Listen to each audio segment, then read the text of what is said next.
Hello, beautiful people. My name is Emma. And I'm MC. And we are your hosts of the G-Forces podcast. So, this past weekend was the Brazilian Grand Prix, and it was just utter chaos the whole weekend, to be honest. Like, just a complete shit show. I think it was. I kind of asked for that, though. Yeah. So, to be fair, I think the people wanted something. So, yeah. Not to this degree for certain people. Yeah, but I mean, like, in the last episode, I literally said I want chaos. Yeah. So maybe, like, this was my fault, but nobody was hurt. So that's all that matters. Yeah, just a lot of people's pockets. A lot of teams are. Yeah, I have something to talk about with that. Taking a big hit. But yeah, we basically had a pretty rained out weekend. Yeah. It's almost like Brazil is like a rainforest. Yeah, we had what is known as a Super Sunday. So it was Super Soaker Sunday. Very different schedule than we are used to. We watched F1 Sunday morning for I think almost 5 hours. Yeah. On my birthday. Yeah. So I really got what I wanted for my birthday. Just absolute chaos. Yeah. So yeah. It feels like we're about to go into a really chaotic period. It's the day before Election Day here in the States. We just got out of Halloween weekend. It's Scorpio season. We're just in a period of chaos, and F1 just followed suit, So yeah, F1 just started it off with a bang. Yeah. Well, I was already experiencing chaos, but yeah, but life moves on. Anyways, we are gonna go over. Kind of similar to like last week when we did some of the highlights. Like the whole thing was kind of a highlight because it was just crazy. But we'll kind of follow along with that. To be honest, I don't have anything to add for practice because it was just a normal practice. So I have one thing. That's it. Okay, we can talk about that at the very beginning of. Or I can tack it at the end of track info. Yeah, do that. Yeah. Okay, let's get into it.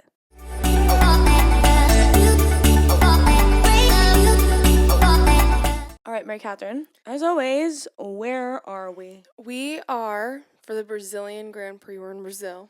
Oh, no way. Specifically Sao Paulo. The track name is the Autodromo Jose Carlos Pace after the driver. Pache. I did this last year. You did, but it was so embarrassing. Well, we figured out it was embarrassing after we watched the race, and they were saying Pache, and then we were both like, oh no. I think it's not as embarrassing as Lesbo, but we moved past that. Okay, but they said Lesmos sounds like Lesbos, 100%. Okay. The first F1 Grand Prix was held in 1973, but this track has been along for quite a long time. I think it was built in the 30s. So quite a bit of history just for motorsport and, the history of the track. The circuit length is 4.309 kilometers or 2.68 miles. They were supposed to do 71 laps. The race distance was 305.879 kilometers or 190.06 miles. The lap record was placed in 2018 by Valtteri Bottas in a Mercedes, and he did it in 1 minute and 10.540 seconds. I can assure you that record, I'm 99% sure it was not broken this weekend. Absolutely not. No records were broken or made this weekend. Yeah. There were 2 DRS zones on the track this year. So DRS detection zone 1 is between turns 1 and 2, and activation begins after turn 3. And then DRS detection zone 2 is right after turn 13, and activation is between turns 14 and 15. And just some information we found out at the beginning of the weekend, the track had been recently repaved. It had been repaved this year. And rain was projected in advance as being a problem. So, people were going into this weekend. Again, it's almost like Brazil has a rainforest. Yeah, people were going into this weekend, and I think definitely people were expecting a lot more from, the wet weather junkies, like Lewis. I think people, even Lando. I think people were excited to see what Max could do. I think everyone in the paddock, at least like for us, There's it like a felt like handful of people that are typically really, really good in the wet weather. I was expecting more from the Haas's because they're usually really good in wet weather. Fernando Alonso, I feel like is usually just good in anything. ugh, I just think some people had. I think it was almost too wet yeah, to the point where it was just not going to work. yeah. So Um, Other than that, like Emma said, there wasn't really much to talk about. This was a sprint weekend, so there was only one practice. And the only highlight I had was that it was announced at the beginning of the weekend that Kevin Magnussen would be out dealing with an illness, and Ollie Behrman was in. And at this point, it had been announced that he was only going to be doing practice. practice. And then after practice, it was like, okay, he's going to be in for the whole weekend. Yeah. We also had found out that earlier this past week, Fernando Alonso had been flown out to do some sort of like surgery or something. He had some intestinal infection that he had apparently been dealing with during Mexico. Like, I don't know if he'd gotten it prior or when he got it, but they flew him to Europe Feels so for random. something. I don't know what, like if it was surgery or, fixing Are him. you telling me they flew this man all the way to Europe when we have doctors like? I don't Okay. know. I don't know how it works. There's doctors all over North and South America. Maybe his insurance only works at home. I don't know. Actually, that might be kind of valid though. Or maybe, but like also look at like Carlos or who got their hand like who Lance Stroll, like they get flown because it out was to a that special. It was a special doctor so in Spain. maybe he needed like some intestinal specialist. Maybe He's who also knows? no offense, but He's getting old. He's on the older side that like maybe he just like has his doctors that he like needs to see. Okay. I don't know.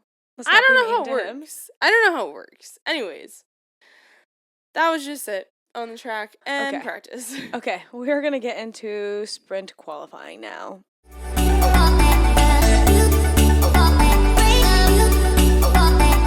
Q1 for sprint qualifying, which did you notice how this year they're calling this is a complete like sidebar, of course, because I have ADHD.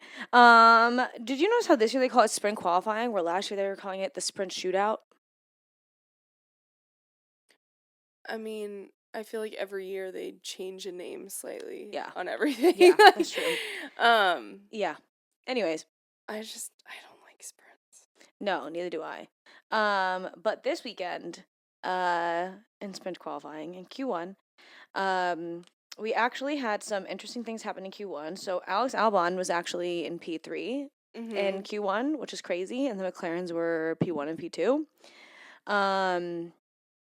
And we had some like opposite results. So Q1 for sprint quali, the people who got out were Fernando Alonso, Esteban Ocon, Yuki Tsunoda, Lance Stroll. I almost called him Luke Stroll. It's late, guys. Lance Stroll and Zhou Guanyu. It's opposite because it's opposite of what happened in the actual race, which was a crazy one. Yeah. Well, only opposite for like a few people. Yeah. Yeah. Q2 was not a shocking Did you one. say you said who got knocked out, right? Yeah, I just did. Sorry. ADHD. No, I'm kidding. So both Williams were able to stay in, which is super awesome. And in they both made it to Q2, obviously, because they didn't get knocked out.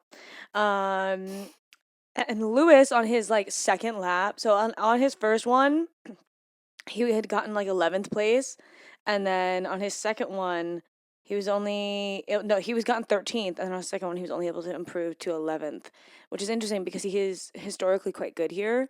Yeah. Well, he's historically quite good everywhere.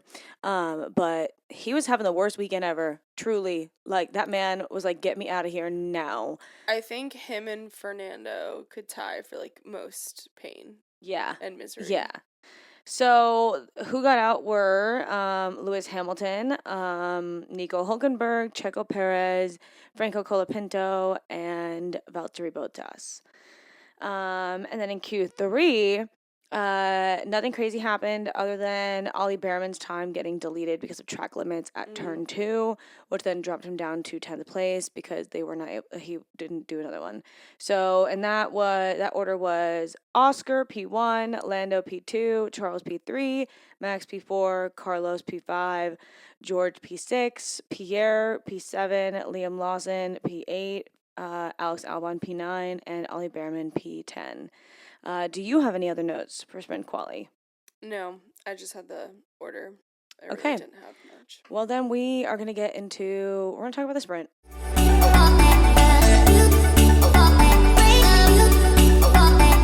Oscar was quick off the start, and he was able to continue the lead over his teammate. Pause. Both Astons and Joe started from the pit, just so you all know. Now you go. Okay, so Oscar was able to be quick off the start and continue the lead ahead of Lando, but I kind of want to just talk about the annoying tension that I'm finding annoying with McLaren and the race order situation. How team orders? Yeah, how it's not going to happen again after this race because there's literally no way that Lando will be able to win the championship now. So it's not going to happen anymore. But it felt like such a weak point in McLaren's armor that is so visible. Is like, you shouldn't be asking your drivers, or your drivers shouldn't be arguing and being like, we talked about this. So basically, the sprint is only like 20 something laps. It's not very long. And it gets to a point, and there's a lot of other stuff we'll talk about, but this is like the first highlight I wanted to talk about. It gets to a point where Lando, like, I think like 10-ish laps in, is like, okay, when are we going to switch? Like, we talked about this. And it feels like something they could have been working on. And I don't understand why the pit crew and the engineers, like, constantly seem to, like, haggle with their drivers. It's just like McLaren, too. What do you mean? Like, I feel like it doesn't happen to other teams. Yeah. No, and that's why, like, it's just specifically, like, this is, like, a highlight for McLaren during this race. Like, and I feel like this sprint, it was really shown how much their inability to make... Yeah, because Oscar didn't let Lando pass until, like, the last few laps. Yeah, and I don't understand why, as a team, they haven't, like, grown, because this isn't the first time we've seen it this season. I don't think it will happen again next year. Yeah. You don't? I don't. I would hope so. I think that they'll probably take that away from this season, realizing, okay, we need to not do this again. Yeah. But that was my first highlight, was just, it really felt like that was how the race, like the sprint started, was just like tension between McLaren and their drivers and engineers. Yeah. What about you? Well, I was taking notes as the race was actually going on. So I don't have like specific highlights from there. On lap 3, we had Max try passing Charles with DRS, and he did this like a couple of times trying to pass Charles, and Charles kind of like, I mean, Charles defended, so I was gonna use a different word for it, but figured it probably would. I was gonna say Charles dicked him around. Oh, I thought you were gonna be like Charles was like skirt. No. No. And then Lando kept getting the fastest lap, and then Charles kept getting the fastest lap, and then I think at one point Max was getting the fastest lap.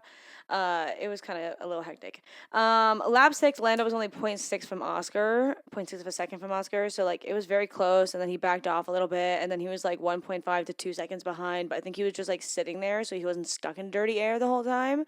Also like to not like ruin his tires. And Ollie, we see Ollie hadn't had the best start because of like some pretty bad oversteer, that he had to do some major corrections on. And I don't really know what I meant by this note because I wrote during the race, I just wrote great Ollie. I guess he did something that was great. Or you were like, great Ollie. Like, I said great Ollie and then Checo passive Hulk. Who knows? Was it? I feel like there was a point where Ollie passed Hulk and then Checo was able to really quickly after. I So it don't might have know. been I think like Ollie made a, a good move, and then that's yeah, probably what I was writing down. But for I some think so. reason, wrote great Ollie instead. Lap 13, Charles finally messes up, and Max gets a little bit closer. Lap 14, Checo's about to pass Liam for eighth. They were just breathing down each other's necks this whole weekend, Mhm. which is entertaining for us. Yeah. Kind of love the drama there. And McLaren saying that they're gonna hold this basically like Oscar in first, Lando in second until the last lap or like close to the end.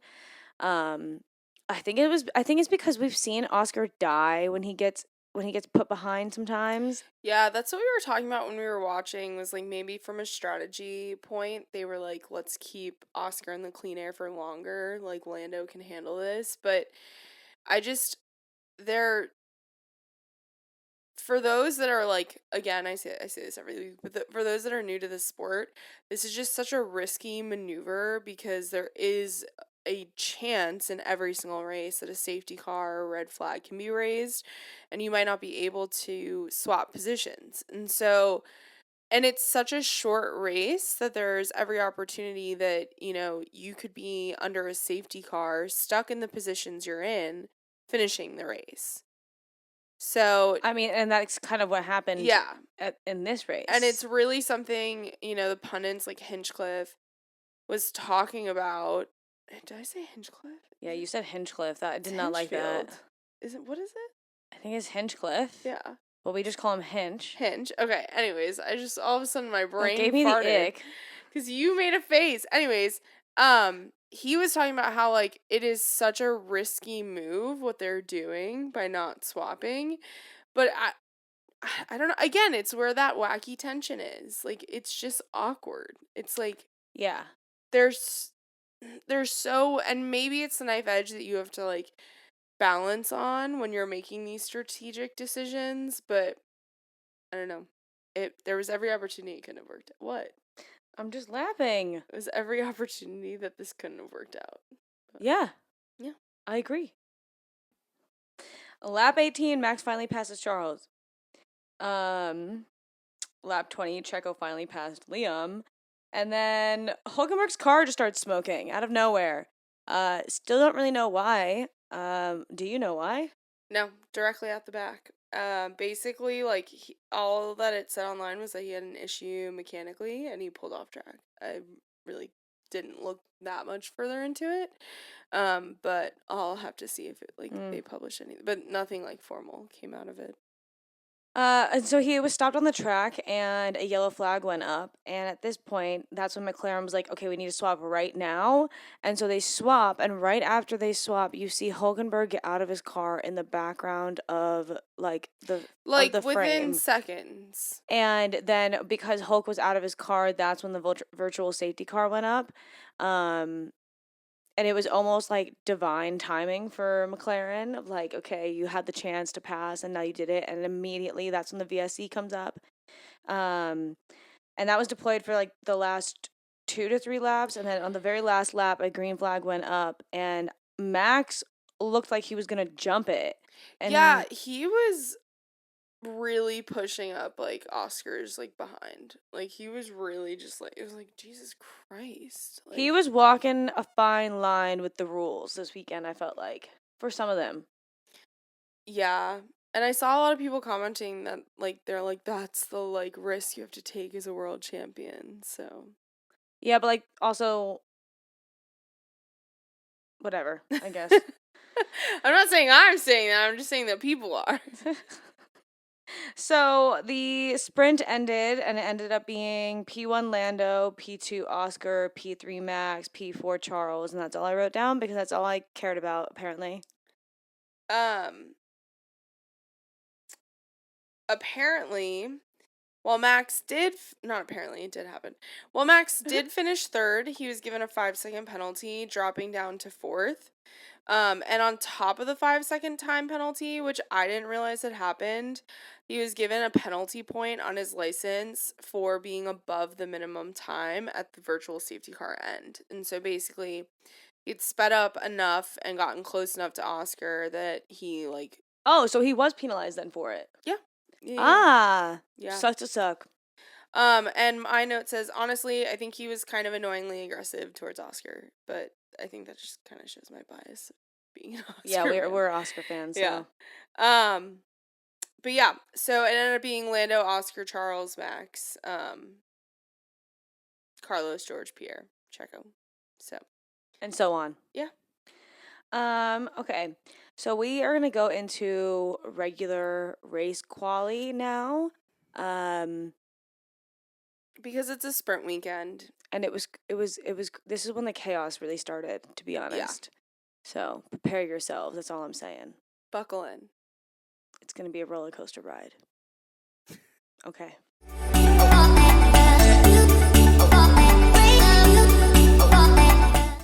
Does everybody have their seatbelts on? Are they all buckled in for the roller coaster? Ew. So, as everyone knows, quali typically happens on Saturday or Friday, depending on what country you're in. Before the race, what? Oh yeah. Yeah. I thought you said depending what country you're in, and no, I'm like, depending on what country the race is yes, in. yes. So basically, the race is the only thing on the agenda for Sundays.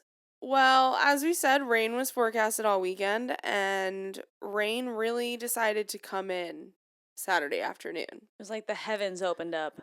And it wasn't letting up. And it was like rivers through the pit lane. Yeah, it was a lot. So Emma was on a phone call with a friend while I got to sit and watch through like 2 hours of the pundits just dilly-dallying. Just not knowing what to do. And honestly, in their defense, they did some like great interviews. You know, they got a great interview from Franco, who really talked about the support from Argentina. Sometimes I love when stuff like this happens because you get so much content from F1 TV and they just get so creative with it because they're like, I mean, we got a freaking tour of the McLaren garage, like where the VIP, like the celebrities stand. We got a tour of the garage. Oh, I didn't know that. Yeah, you were on a phone call. Okay, yeah, well, I'll have to rewatch it. I mean, it was a lot of dilly-dallying to the point that, I mean, Alex J shouted out his mother. It was her birthday. So, like, they really just, yeah, it was interesting, to say the least. Damn, okay. But, yeah, so it was then announced, Stefano Domenicali, all of a sudden you see him walking the pit walls. And basically, it came to be announced that after delaying it every 15 minutes, because I think they delay it in 15-minute intervals, and then they just get to a point that they have to move it. And this is not something that happens often. I think this is only like the 6th time in F1 history. Like it was a low number they gave us, so I apologize if it's not correct. But basically, it was announced that quali would be happening Sunday morning at the ass crack of dawn. Yeah. It was happening at like 5:30 in the morning for us, and we had a Halloween party the night before, so we were not waking up for that. No. And then I feel like the race was pretty quick after that. Like I feel like the race was moved up. Yeah. Which I didn't really understand that one. Yeah, I don't know why that happened. So the race was really supposed to be like 11 a.m. for us, but it was at 9:30 instead. Maybe the rain was supposed to get worse. Yeah, later maybe on. like fear of I don't know. Maybe they were trying to work with the weather. I have no idea. Well, doesn't if really anyone make sense knows, to let me. us know. So quali started Sunday morning. And immediately, yellow flags. The track was definitely wet, but it was everybody's on inters, I'm pretty sure. It was an improvement from the day before. No, I think they were actually on wet tires starting this off. I think so too, because I think Oscar eventually went on to inters. And I think Carlos went on to inters and he crashed. Yeah. But yeah, so we had yellow flags almost immediately. There were several people that were just like spinning off, and it was too wet to be driving. The times were also like so slow, like 20 to 40 seconds slower than the. It's the like record. when you're driving in a really bad rainstorm and you're like, just please get me to my destination. I can barely see. You're like, let me see the white lines. Yeah. That's all I need to see. And unfortunately in Q1, Franco ended up crashing into barriers at turn 3. And it did not look like a fun crash. It was rough. Yeah. It was, I mean, unfortunately was to be expected. It sucks that it was Franco. It sucks that it was Williams, but with the weather conditions and I think something we haven't touched upon enough this episode and the repavement, it was It's ice. already slippery. Yeah. Yeah. So Franco crashed into the barriers at turn 3, unfortunately, which then brought out a red flag for a hot second. And then when it went away, everybody had to go back and obviously continue trying to get in a lap. And Lando quite literally just made it through by getting into P15. How do you go from winning the race before, early the day before, to P15? Almost not making it out of. Maybe jitters from the rain, Maybe. you know. I don't know. I I don't don't know. know. But those who got out in Q1 were Lewis Hamilton, Ollie Behrman, Franco Colapinto, Nico Hulkenberg, and Zhou Guanyu. And Lewis was depressed. Like, it was just, I think Brazil has like so much meaning to him, and to have this like perform, like, it, I think it's just a rough season, and it's I feel like last year he was very much like, woe is me, this is the worst car I've ever driven. I can't wait to not drive this car this year. I feel like this year he doesn't like the car, but he's just like, I don't know if it's because I haven't been on F1 social media as much over the last couple months, but I feel like he hasn't been as like Eeyore about it. Like he just has been a bit more quiet. yeah, I think I wonder if it's maybe just, like End it on a decent note. trying to like end it on as high of a note as you can, just being like I only have to deal with this for so much longer. Yeah. Grin and Yeah. bear it. Yeah, I agree. Q2, everybody goes out, does some laps, and then Carlos crashes Well, at turn 2. George had a spin but was able to catch himself, so that was the first like clutch your pearls, and then yeah. And there was about 5 minutes left when Carlos did that, so there was a red flag, obviously. I also think it's really interesting that and it just kind of shows you the difficulty of like the certain sections, that Carlos and Franco went off in very similar sections. Franco was off at turn 3, Carlos was off at turn 2. Like, I think it just shows you there's a lot of like elevation, and at that point it's pretty downhill. Like, it's a pretty downhill section of the track. And so I think it just shows you like on top of the repavement, on top of the rain, on top of the lightness of the car, like, then they're going downhill while it's raining. Yeah. Like, they might as well just friggin' be in a sleigh. Lance crashed at the very end as well, so Max actually wasn't able to finish his second flying lap. So Max would end up starting P12, but then he had a 5-place grid penalty, for what I can't remember. But It was something from last weekend, but I can't remember what it was. I should have written it down. But he ended up starting P17. Didn't matter though. So Valtteri, those who got out were Valtteri Bottas, Max Verstappen, Checo Perez, Carlos Sainz, and Pierre Gasly. And when I tell you, it felt like the McLaren fans were pumped. Yeah, after this, I was like, we might have the championship now. I was like, oh my gosh, this might be it. Like, people were like, it's done. And with the rain, they were like, it's really done. Yeah, we were wrong. We were very, very wrong. It's okay. There's bigger and better things to do in the world.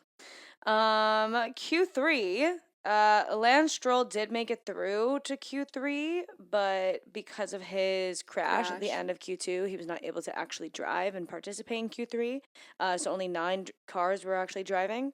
About 7 minutes left, and Alonso hit the barriers now, so now both Astons were toast. Sounded like so much fun for their mechanics. I hope they get paid extra overtime for that kind of stuff. Yeah. But yeah, so there's obviously a red flag for that. Everybody gets back out. 4 minutes later, Alex Albon hits the barriers. Mm-hmm. So now both Williams are also out. So the order of Q3 ended up being Lando Norris P1, P2 George Russell, P3 Yuki Tsunoda, Mm-hmm. P4 Esteban Ocon, P5 Liam Lawson, P6 Charles Leclerc, P7 Alex Albon, P8 Oscar Piastri, P9 Fernando Alonso, and P10 Lance Stroll. Looking at these quali results, how the frig did Pierre get where he got? I actually don't know. I was just thinking the exact same Like, thing. I was like, I mean, Max moved up just as much. yeah, I'm just like, We're all talking about how Max moved up like 17 spots, but so did Pierre. I'm like, there's so much that happened during this race. I might need to rewatch. I probably will rewatch just because I'm like, where did Pierre come from? I really Anyways, don't know, to be honest. but the things you notice. But yeah, it was really nice seeing how happy Yuki was to be there. It was really rough though, realizing that at this point, the financial hit that a team like Williams, who's, we know they don't have the money that Red Bull has, it was just like, oh shit, both of their cars. Well, so this is I have And, questions about this actually. That we'll talk about that in our final well, thoughts. The cost and cap when it comes to certain things. it's the understanding of the level of damage that happened. Like, again, guys, remember, this happened a handful of hours before the race. Like, not even.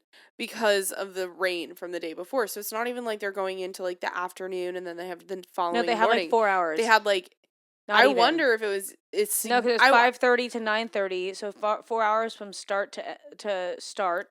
Well, and So it with was the like 2.5 level, hours, really. yeah, and with the level of red flags that were brought out during quali was significantly longer. So I am curious to see what the time that on a typical weekend the mechanics have to repair versus what they faced for like their time crunch this past weekend. Yeah.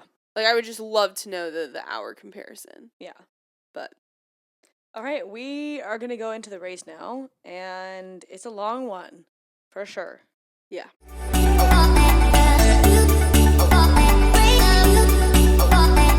So it was announced before the race start that unfortunately Alex Albon was unable to race due to the damage sustained in the crash. Unfortunately, I don't know if it was due to the level of supplies that the team had or if it was just like the bandwidth that they I had that think it they was could the only. bandwidth. I think they had to choose the car that had the least damage to work on. Yeah, so unfortunately, Williams was only able to repair Franco's car in time, so Alex would not be joining this race. Yeah, unfortunately. So we start the race and everybody is on inters, but the start was like a false start and so they do the formation lap. Well, Lance Stroll beaches in the gravel during the formation lap. no. Lance Stroll didn't beach into the gravel. That's no offense, Lance Stroll, but like, what the fuck happened? What Lance Stroll did was he spun off, and then when he was trying to turn around, he beached himself. Okay, well, we're all not Can just winners, okay? I know that, but I don't know. yeah, I don't know. just crazy.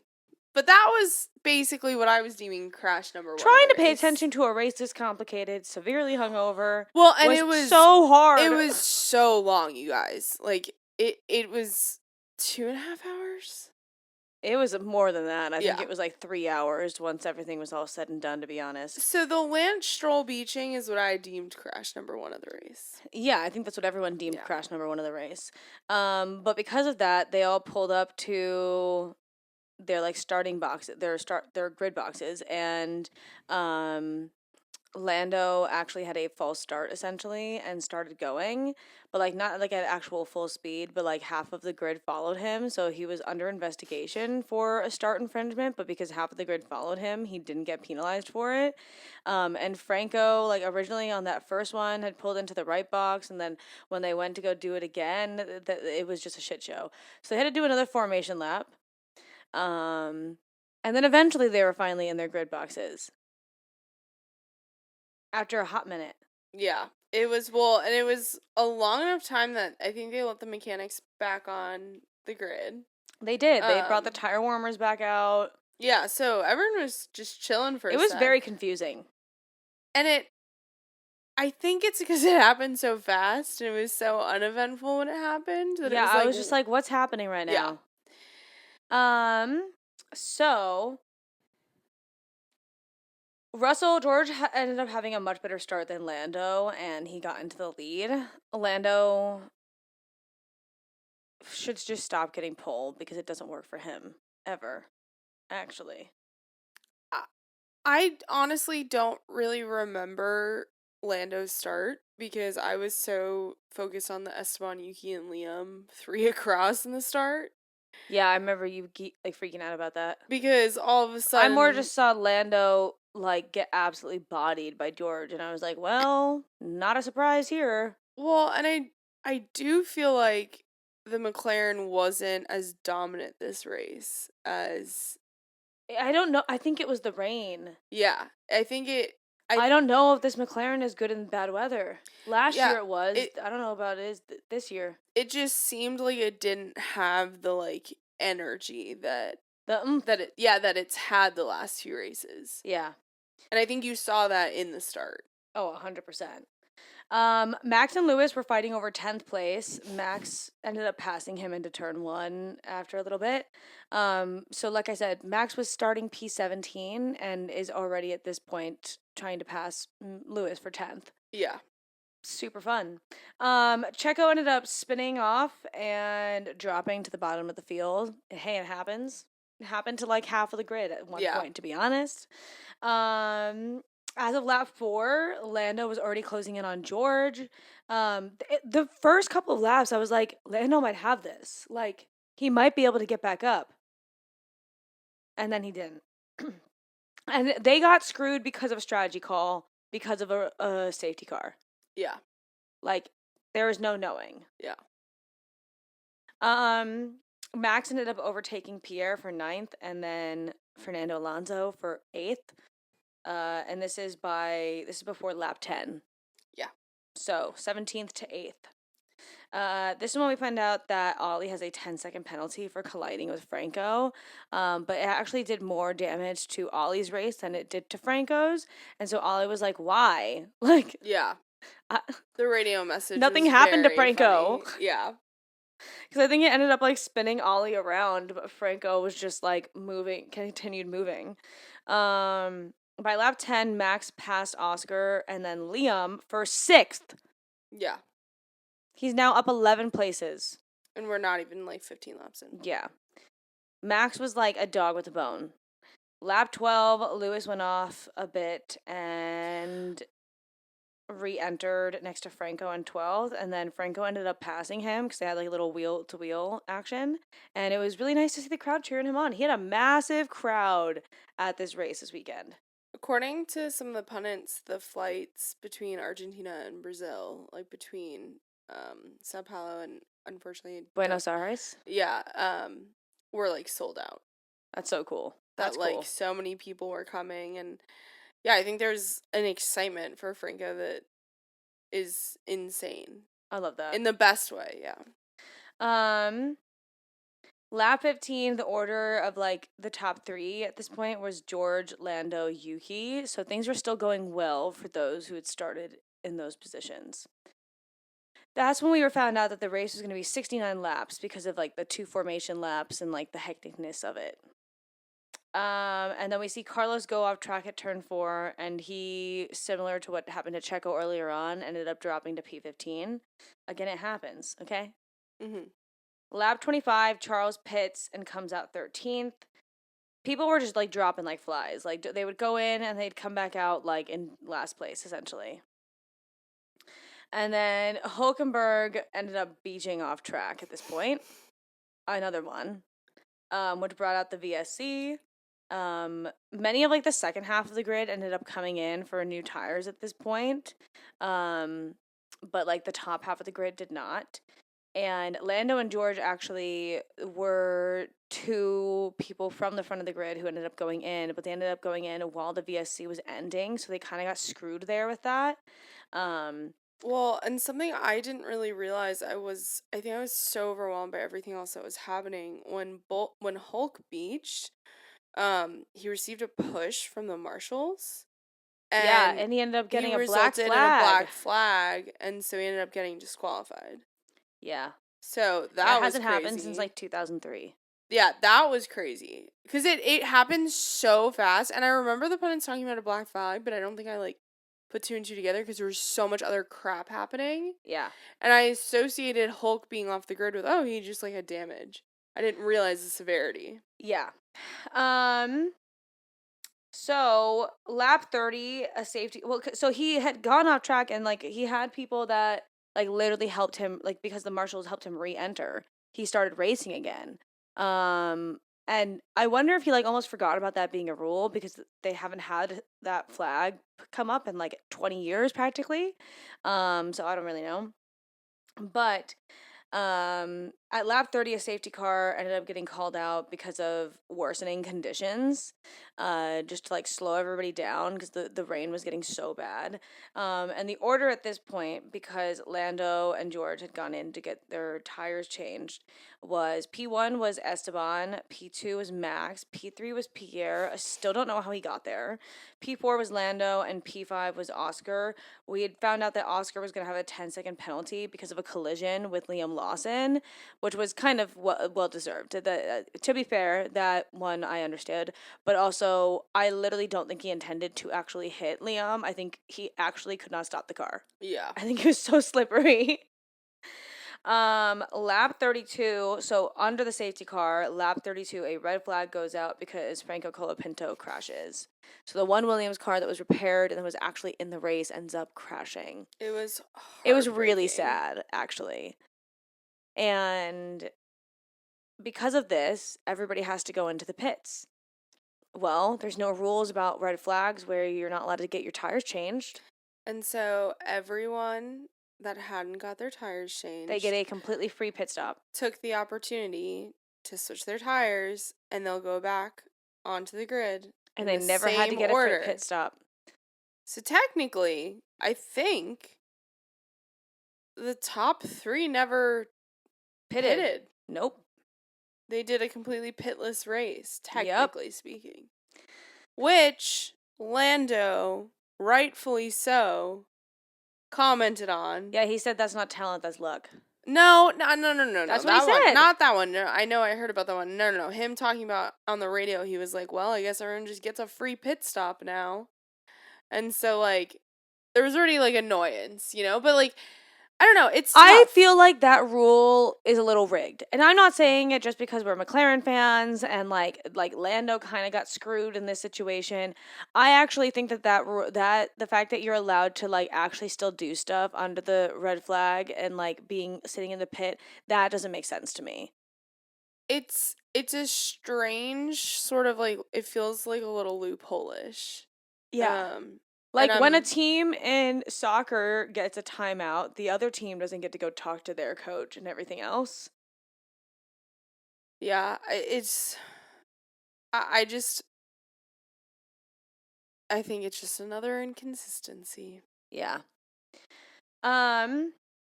Okay, so everybody had to like go into the pit lane, as we said, and then apparently, actually during this break, Oscar ended up getting because the drivers got out of their cars. Yeah, I heard Oscar about ended up this. going to Liam Lawson and apologizing for hitting him, which feels very Oscar of him. And apparently, that's when Hulkenberg found out about the black flag and the disqualification. So they just had to like wheel his car back in. Joe then was let out to unlap himself, and the safety car went out for a lap. And Esteban was still in the lead once the safety car went in. And then Lando actually went wide on, what was it, like turn one, which allowed George to get by and to get into fourth. I'm not surprised. But I'm not also, surprised. you win some, you lose some. Yeah, this was not his race. Lap 36, Ollie ended up having a spin, turned it back around, was fine. That just felt like the story of everyone's weekend. Yeah. Lap 40, Carlos ended up crashing, and so his race was done. And by the This time it was lap 43 when the safety car went back in. Yeah, and I think at this point as like spectators, I It feel was like just like, how many more cars are gonna crash? I feel like we were just honestly in disbelief of like I was waiting for them to like get to a point where they kept lowering the lap, like Yeah. if they were gonna shorten it, but um yeah, I think it was one of those things where we were like we wanted excitement, but I I didn't don't know need if we that much. wanted this much excitement. No. Um I mean, it was great. 10 out of 10 race to watch. But also, it was a little overwhelming because felt like I could barely follow. But After the safety car ended on lap 43, Max was pretty quickly able to move past Esteban Ocon, yeah, and take the lead, correct? yeah. And it felt like last year. It felt like Mad Max again. And okay, here's the thing. We haven't had it in a long time, to be honest. So it was kind of refreshing to see. And it was exciting to see his excitement. Yeah, I agree with that wholeheartedly. I don't mind Max winning. I just want people to be happy about winning and to like be excited. And I think that because he had won so many times, it wasn't like exciting anymore. It was just like, check that off the list. And so to see him be super excited about it in the end, I really enjoyed that. But we still have a lot left. Lando off of that start ended up dropping down to 7th. Yeah, nothing else to add there. Charles was up to 4th ahead of George and Oscar. So George was in 5th and Oscar was in 6th.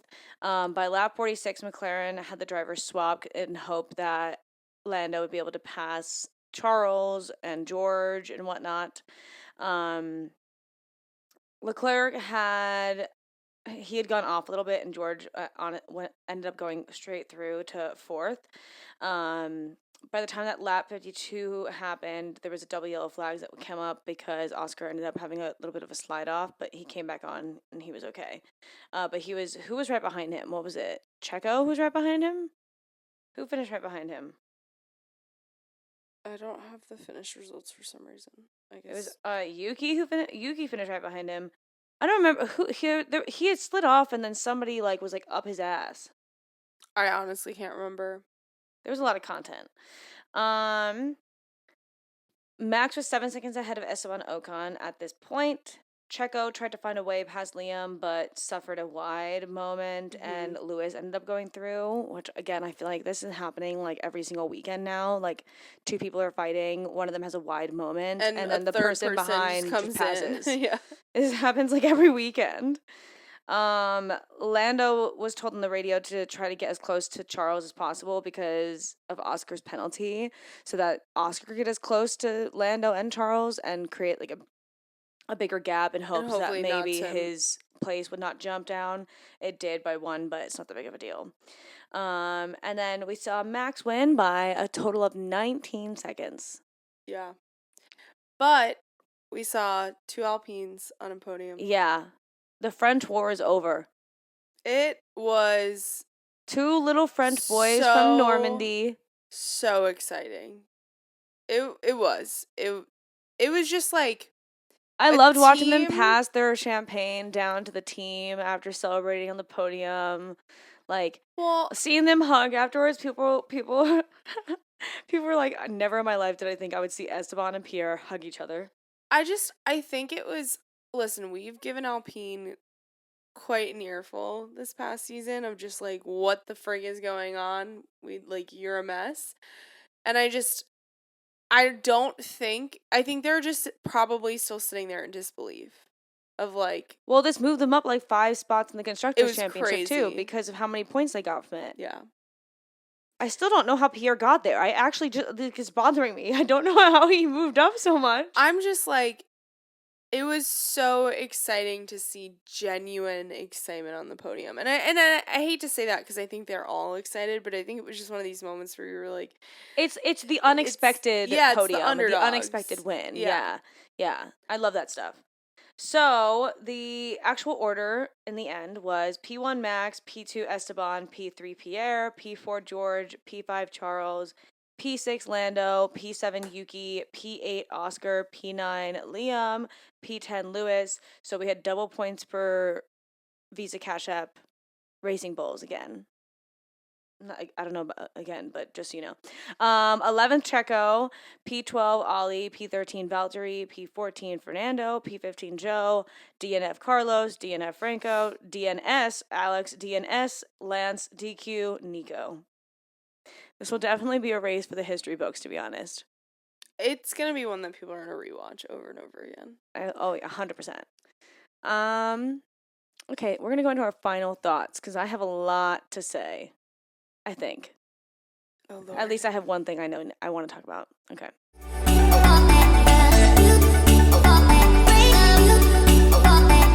So, what I wanted to talk about was the cost cap thing.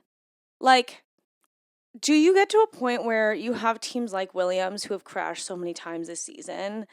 And, like, what happens, like, could they get to a point where they actually just can't participate within a race because if they crash, like, they, like, don't have the money to participate within the race? I mean, I feel like okay, so we've done quite a lot of historical research, and I feel like there have been moments where teams just haven't had cards prepared. I mean, look at the chassis issue at the beginning of the season, where like they didn't have a backup chassis, and it was like if they don't have it, they can't put a second car, and like they can't race. I just, like, after this weekend with the damage that both cars experience, I'm like, is there a chance that, like, we might not see Williams race in Abu Dhabi? I mean, I feel like it would be a bigger discussion, like more people would be talking about it. Because to me, that's when, like, okay, the cost cap needs to be checked. I also it's so difficult. It's so difficult because it's like how do you balance it in terms of like teams like Williams where they're affected because of crashes, but then think of like a team like Red Bull that like, like for example, they don't have as many crashes. It's like people would just it would become a lot of like pointing fingers of like, "Oh, well, he got it, why don't I have it?" And it's like it's already a pretty political field in Yeah. terms of, balancing a lot of personalities. Oh, And yeah. so I think it's probably like a can of worms that the FAA unfortunately can't even open up because That makes sense. it would be so tough to make exceptions. And like no offense, but like I don't really see them making exceptions. I mean, if anything, I see them finding Williams harder or something. But like Yeah. I just think it's unfortunately like the FIA have to be the parents and equally treat all their children, aka the teams. I suppose. I Equally. suppose so. It's all relative. But That was my main thing I want to talk about. And just the tire thing again, being able to change your tires in a red flag just doesn't seem fair to me. I think there are aspects of like advantage that they're like, oh, this will throw like a wrench in it. And like maybe it's like to add drama to like the strategy. But I definitely think that, I mean, it's one of a laundry list of things I would love to sit down and chat about and, maybe think of a better plan, but I don't think they will. No, no. So something funny that actually came up today on my TikTok is the Grand Prix Drivers Association. So the GPDA, that is basically the drivers' union, if you want to Mm-hmm. call it that. You don't have to be a part of it, but many of them are. And It's George like an Russell is the invitation. president of it. Yeah. So he is like the advocate of the drivers to the FIA, to the team print, like he is the one in like the drivers meetings where he's talking, blah Dude, blah that blah. tracks so much that he would be Seb used to be it as well. yeah, It makes a lot of sense. I wonder if they vote. Do you think they vote? Or do you think it's like a nominated? Like how do you think it like I don't know. I would love to know the inner workings of this. So apparently, they ended up starting an Instagram page. Today, they opened up a GPDA Instagram page, and people were like, "Are we gonna get like live streams on here? Like, how is this gonna work? Also, who is running this? Like, who started I this?" really And hope people were like, "George Russell, did you make the logo for this in Canva, like on your private jet back to Monaco?" I really, really hope it's run by them. That they don't hire admin, that they Oh, I like hope it's just the that it's chaos of the just drivers. that they all have the password and they're all posting. Yeah. Or they do like takeovers, like please, like it would just, ugh, it'd be so But funny. people are wondering if they are going to have a lot of advocating to do for themselves after this past weekend, just with safety stuff, because people are like, should they have had this race this weekend? Or should it have been canceled? Yeah, it becomes a balance of safety for the drivers and then ensuring, you don't. I mean, the FIA, it's a money game at the end of the day, and Yeah. so are you willing to have the wrath of 400,000 people? Because that's basically how many they were projecting being there this weekend. Like, I think unfortunately, like the people running the event are also like a factor, and it's not just about like the driver safety for a corporation like this. Yeah. And Yeah. I do wonder too if there's just like things that have been going on that they like. I mean, a bunch of them haven't been happy with things. I think the fact that I don't know if did you see that I don't I have to fact check this, but apparently Charles Leclerc was just fine monetarily. He wasn't given um community service for cursing last weekend. Interesting. But I have to fact check that. I don't know. Apparently, that's one of the things that they're also going to be advocating for themselves for. Well, because I It's think stupid. about I think about all the rules that the FAA puts in place that I do think they need. I mean, so many of the drivers of the past, I We mean, even curse on our damn podcast. You think that I wouldn't be cursing at a 200 when I'm driving 200 miles an hour? well, I also just like the drivers of the past have had to stand up for themselves. They've had to sit there and there's been moments where like you have a voice. Like I hope you have a personality. Like and there are things that need to change. Yeah. And so hopefully, I mean, I just see it as probably not being as advocacy as we want it to be and more just like all of like behind the scenes, I think but it's a bit more advocacy than you I think. hope. I hope. You really think George Russell's going to sit there silently? I don't think so, but yeah, it's going to be interesting to see if they like what they want to talk about and change. I don't think we'll ever find out what they want to talk about and what they want to change. You don't think they would ever like pull like the old guys move and like I wonder if that's what this Instagram is. Like, get the public on their side. I mean the public is to my knowledge. Yeah, but like, get the actual physical proof that the public is on their side. Yeah. So they could go to the FIA and be like, look at this. Yeah. It'll be interesting to watch it and see what it becomes. Have they Yeah. posted anything, or is it just like I don't a? know. I saw it on TikTok today. I haven't even taken a chance to look it up myself, to be honest. But Okay, yeah. I'll have to check it out. See if Yeah. it's real. I think it is real. The person that posted about it is another F1 content creator, Oh, and okay. I So then, typically believe what they're posting. yeah. So then I thought it was just like one of those random like I don't know, but yeah. But yeah, one other thing that's kind of been going on in the F1 world, F1 content creator world recently, has been a little bit of drama. Not drama, but it's more people opening up about how the lack of inclusivity that has been a part of sponsorships and just F1 and motorsport content creation in general. And F1 communities and environments. Yeah, yeah. And I think we both kind of wanted to comment on it, because not to get involved in any of it in any way whatsoever, but kind of more discuss and let everyone know that we are an open environment here. Like, we are an extremely inclusive environment and podcast, and we also want to listen to the voices of people that have different perspectives than us, and uplift those voices in any way that we can. We're a smaller community here, but everyone is welcome, no matter you know what you believe in, who you love, what you look like. Like this is a safe space for all, and if you're gonna harbor an environment of anger and bullying, you're not, we don't tolerate that. And You are not welcome here then. yeah, We welcome but everyone except for those people. I just, it is already such an exclusive environment, Formula One.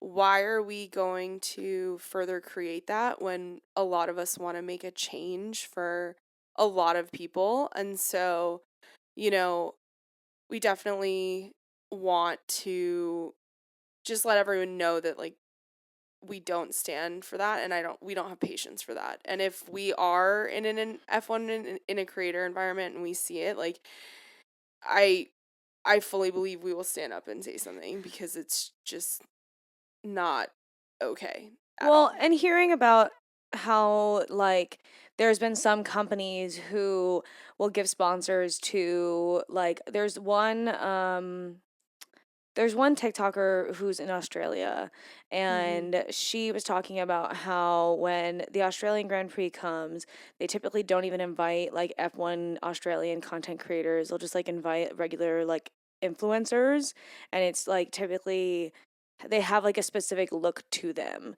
It's usually like blonde white girls from Australia, and it's like the look that these agencies want and or these companies want for sponsorships, or like they have like their one quote unquote to them like token diversity within it, which is kind of icky. Like if you have an F1 content creator and they are a person of color, why would you not want, like, they're a large content creator. Yeah. Like this person in particular, like they're one of like the biggest like Yeah, I forgot her handle. She's like over like I think it's 50,000. Kimmy.